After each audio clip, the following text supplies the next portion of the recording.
Hello everyone, welcome to this tutorial. इससे पहले वाली क्लास में हमने डिफरेंट टाइप्स के वेक्टर्स पढ़े थे, तो उसमें से दो वेक्टर्स हमारे रह गए थे। एक है YAC और एक है शटल वेक्टर्स। तो YAC की फुल फॉर्म है यीस्ट आर्टिफिशियल क्रोमोसोम। ठीक है, तो सबसे पहले हम YAC की बात करते हैं। तो मैंने पहले ही बता दिया था कि जो नेचुरल प्लाज्मिड होते हैं या नेचुरल वेक्टर्स होते हैं, उन नेचुरल वेक्टर्स को और अधिक उपयोगी या बेनिफिशियल बनाने के लिए उनमें कुछ मॉडिफिकेशंस किए जाते हैं और रिकॉम्बिनेंट वेक्टर्स बनाए जाते हैं। ठीक है, तो ये भी एक प्रकार का रिकॉम्बिनेंट वेक्टर ही होता है जो कृत्रिम रूप से संश्लेषित वेक्टर होता है। इस कृत्रिम रूप से संश्लेषित वेक्टर को YAC या यीस्ट आर्टिफिशियल क्रोमोसोम भी कहते हैं। अब देखो, ये जो याक है जिसे यीस्ट आर्टिफिशियल क्रोमोसोम कहते हैं, ये कृत्रिम रूप से संश्लेषित वेक्टर होता है। उसके अलावा ये किससे बन रहा है? यीस्ट के प्लाज्मिड से। ठीक है, यूनिसेल्युलर फंजाई होती है यीस्ट, तो यूनिसेल्युलर फंजाई से या यूनिसेल्युलर फंजाई के जेनेटिक मटेरियल में कुछ चेंजेस किए गए और उस चेंजेस से मीन्स किस में चेंजेस हुए?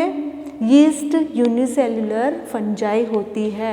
तो इस यूनिसेल्युलर फंजाई के क्रोमोसोम में कुछ मॉडिफिकेशंस करके उसे आर्टिफिशियल रूप से वेक्टर बना दिया गया। ठीक है, तो ये सबसे लंबे क्षारक अनुक्रम वाला वेक्टर होता है। लगभग 1 MB के इसमें बेस पेयर्स पाए जाते हैं। तो जो बेस सीक्वेंस होती है या जो न्यूक्लियोटाइड सीक्वेंस होती है वो कितनी होती है? इसमें लगभग 1 MB की क्षारक अनुक्रम इसमें पाए जाते हैं। अब ये देखो, ये कृत्रिम रूप से संश्लेषित वेक्टर होता है। उसके अलावा ये बहुत ही लंबे DNA को या DNA के लंबी सीक्वेंस को क्लोन करने के लिए ये यूज़ में लिया जाता है। तो याक का क्या कार्य होगा कि ये जो वेक्टर होते हैं वो DNA के बहुत ही लंबे सेगमेंट को या बहुत ही लंबे सूत्र को क्लोन करने के लिए या उसकी मल्टीपल कॉपीज प्राप्त करने के लिए ये यूज़ में लिया जाता है। इसे ह्यूमन जीनोम प्रोजेक्ट में यूज़ लिया गया था। तो आपसे अगर कोई पूछे याक का यूज़ कब लिया गया था या याक का यूज़ कब किया गया था, तो याक या यीस्ट आर्टिफिशियल क्रोमोसोम का उपयोग ह्यूमन जीनोम प्रोजेक्ट में किया गया था। क्यों किया गया था? जीन मैपिंग के लिए।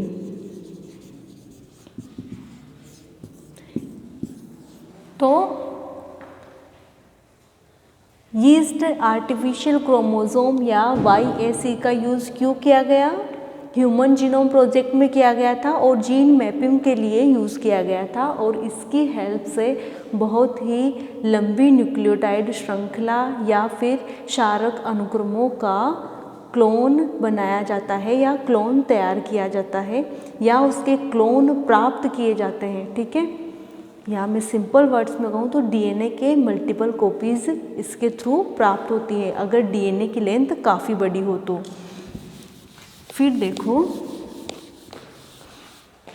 Shuttle vectors. तो शटल वेक्टर्स में 2 रेप्लिकेशन साइट्स होती है।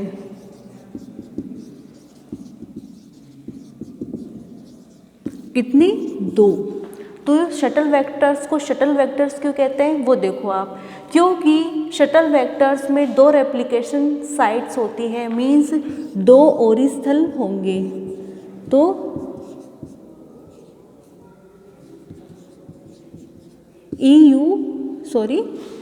ओरी ई व ओरी EU के इसमें 2 रेस्ट्रिक्शन साइट्स होती है, 2 रेप्लिकेशन साइट होती है। ये जो रेप्लिकेशन साइट होती है इसमें एक रेप्लिकेशन साइट प्रोकैरियोट्स के लिए और दूसरी रेप्लिकेशन साइट यूकैरियोट्स के लिए क्लोन बनाती है। ठीक है, शटल वेक्टर्स को शटल वेक्टर्स क्यों कहा? क्योंकि शटल वेक्टर्स में 2 रेप्लिकेशन साइट्स पाई जाती है। वो रेप्लिकेशन साइट्स कौन कौन सी है? ओरी ई व ओरी ई यू के। तो ये जो साइट्स है वो क्रमशः प्रोकैरियोट्स व यूकैरियोट्स के लिए डीएनए क्लोन करने के काम में आती है। तो इसमें भी जो डीएनए होता है वो अगर डीएनए बहुत बड़ा हो या बहुत ही ज़्यादा न्यूक्लियोटाइड सीक्वेंस में हो तो उस लंबे साइज़ के डीएनए को क्लोन करने के लिए किसका यूज़ लिया जाएगा? शटल वेक्टर्स का। शटल वेक्टर्स को शटल वेक्टर्स इसलिए कहा गया क्योंकि ये प्रोकैरियोट्स और यूकैरियोट्स दोनों में आनुवंशिक पदार्थ या डीएनए को क्लोन करने के लिए काम में आता है, इसलिए इन्हें शटल वेक्टर्स कहा। तो ये समझ में आ गया कि इनको शटल वेक्टर्स क्यों कहते हैं? क्योंकि इसमें 2 रेप्लिकेशन साइट्स होती है जो क्रमशः प्रोकैरियोट्स एंड यूकैरियोट्स दोनों में आनुवंशिक पदार्थ या डीएनए को क्लोन करने के काम में आता है। इसके अलावा ये जो शटल वेक्टर्स होते हैं इसमें AMPR रेसिस्टेंस जीन्स भी पाई जाती है। ठीक है, तो सेकेंड इम्पोर्टेंट थिंग क्या हो गई? शटल वेक्टर्स में AMPR रेसिस्टेंस जीन पाई जाती है जो एम्फिसिलिन प्रतिजैविक के प्रति प्रतिरोधकता उत्पन्न करने का कार्य करती है। तो ये तो हुई आपके वेक्टर्स की बात। ठीक है, अब बात करते हैं हम इसमें इसके यूजेस की कि वेक्टर्स के यूजेस क्या क्या है। तो सबसे most important use recombinant DNA technology में जीन की क्लोनिंग हेतु वेक्टर्स का उपयोग किया जाता है। अगर आपसे कोई पूछे कि वेक्टर्स हमने पढ़ लिए, ये डिफरेंट टाइप्स के वेक्टर्स होते हैं, वेक्टर्स की डेफिनेशन हमने पढ़ ली और अगर हमसे और इनकी प्रॉपर्टीज़ भी हमने पढ़ ली, लेकिन अगर आपसे कोई पूछे कि वेक्टर्स के यूज़ क्या होते हैं तो क्या बताओगे? इन वेक्टर्स के थ्रू फॉरेन जीन या डिज़ायर्ड जीन की मल्टीपल कॉपीज़ प्राप्त करवाई जाती है। इन वेक्टर्स के थ्रू रिकॉम्बिनेंट डीएनए बनाया जाता है, अर्थात ये रिकॉम्बिनेंट डीएनए टेक्नोलॉजी में यूज़ आती है। ये वेक्टर्स आसानी से होस्ट सेल में प्रवेश कर सकते हैं जिसके कारण हम उस जीन का आसानी से आइसोलेशन कर सकते हैं जो हमें चाहिए, या फॉरेन जीन का आसानी से आइसोलेशन और प्यूरिफिकेशन हम कर सकते हैं। इस वेक्टर में कई रेस्ट्रिक्शन साइट्स होती है जो होस्ट में उपस्थित रेस्ट्रिक्शन एंजाइम्स को अवरुद्ध भी कर सकती है। थर्ड थिंग, ये जो रेस्ट्रिक्शन एंजाइम होती है ये जो वेक्टर्स होते हैं, ये वेक्टर्स होस्ट में आसानी से प्रवेश हो जाते हैं और जो डिज़ायर्ड जीन हमें चाहिए उसकी मल्टीपल कॉपीज़ तो हमें देगा ही, उसके साथ साथ ये अपनी भी मल्टीपल कॉपीज़ बनाता है जो आगे cDNA लाइब्रेरी के लिए हेल्पफुल होता है। cDNA library means complementary DNA library बनाने के काम में भी ये आता है। इस वेक्टर के through transgenic plants and animals बनाए जाते हैं। इस वेक्टर का यूज़ लेके रिकॉम्बिनेंट वेक्टर्स भी बनाए जाते हैं। ये रिकॉम्बिनेंट्स वेक्टर्स आगे बायोटेक्नोलॉजी में बहुत ही ज़्यादा बेनिफिशियल्स होते हैं। ये जो वेक्टर्स होते हैं, ये vectors transgenic plants and animals बनाने में यूज़फुल होता है। कैसे होंगे? ये कोई डिज़ायर्ड प्लांट का यहाँ पे डीएनए है या डिज़ायर्ड जीन है, मीन्स जिस प्लांट की डिज़ायर्ड जीन की हमें मल्टीपल कॉपीज़ प्राप्त करनी है, उसको इस वेक्टर में हम इंजेक्ट करवाएंगे या इंसर्ट करवाएंगे। इंसर्ट करने के बाद में T4 लाइगेज का सेम रेस्ट्रिक्शन एंजाइम से काटेंगे, फिर T4 लाइगेज का इसे ट्रीटमेंट देंगे। जब इसे T4 लाइगेज एंजाइम का ट्रीटमेंट देंगे तो ये एक दूसरे के कॉम्प्लीमेंट्री सीक्वेंस से जाके चिपक जाएगी। चिपक जाने के बाद में क्या करेंगे? इन्हें कल्चर मीडिया पे ग्रो करवाएंगे। कल्चर मीडिया पे ग्रो करवा के इसकी मल्टीपल कॉपीज़ बनवाएंगे और ये मल्टीपल कॉपीज़ में से हम इन मल्टीपल कॉपीज़ को होस्ट के साथ रखेंगे और होस्ट के साथ उसे कुछ केमिकल ट्रीटमेंट या स्पॉन्टेनियसली ये उस होस्ट सेल में घुस जाएंगे।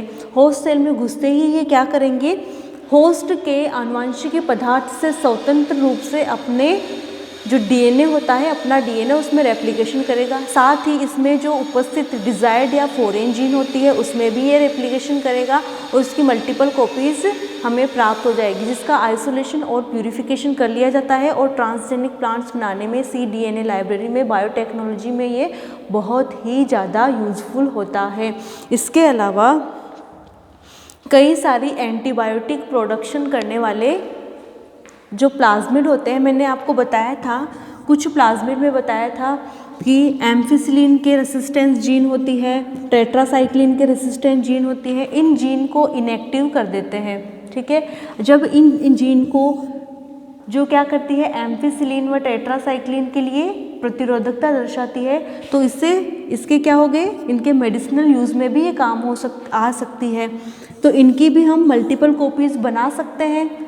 ऑब्वियसली इजीली हम टेट्रासाइक्लिन के लिए रेसिस्टेंस जीन और एम्फिसिलिन के लिए रेसिस्टेंस जीन्स का आगे बायोटेक्नोलॉजी में एक्सपेरिमेंट के लिए इनकी भी मल्टीपल कॉपीज़ बना सकते हैं। इन साइट्स या जीन्स की भी मल्टीपल कॉपीज़ बना सकते हैं, जो आगे लेबोरेटरी के वर्क में ज़्यादा हेल्पफुल होते हैं। इस तरह से बायोटेक्नोलॉजी में ये व्यापक रूप से काम आने वाली टेक्निक्स होते हैं। नेक्स्ट क्लास में हम पढ़ेंगे डीएनए फिंगरप्रिंटिंग। तो डीएनए फिंगरप्रिंटिंग का आविष्कार किसने किया था?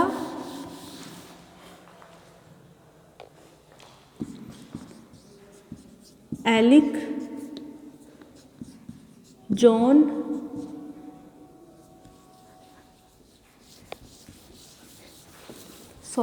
डीएनए फिंगरप्रिंटिंग सबसे पहले किसे कहते हैं?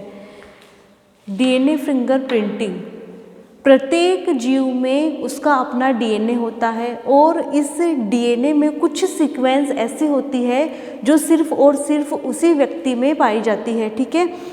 ये जो जीन्स होती है या जो डीएनए का सेगमेंट होता है, ये सेगमेंट ही उस व्यक्ति की विशिष्टता को दर्शाता है। अर्थात डीएनए फिंगरप्रिंटिंग की प्रोसेस में हम उस स्पेसिफिक डीएनए या सैटेलाइट डीएनए की मल्टीपल कॉपीज़ प्राप्त करते हैं और उन मल्टीपल कॉपीज़ से डीएनए सिंथेसिस करते हैं और उसके द्वारा अपराधी की पहचान करने में ये डीएनए फिंगरप्रिंटिंग के प्रोसेस हम काम में लेते हैं। ये जो डीएनए फिंगरप्रिंटिंग की प्रोसेस है, ये मैं आपको नेक्स्ट क्लास में समझाऊंगी। अभी के लिए सिर्फ इंट्रोडक्शन देना था, इसलिए नेक्स्ट क्लास में मैं आपको डीएनए फिंगरप्रिंटिंग समझाऊंगी, ठीक है। Thank you.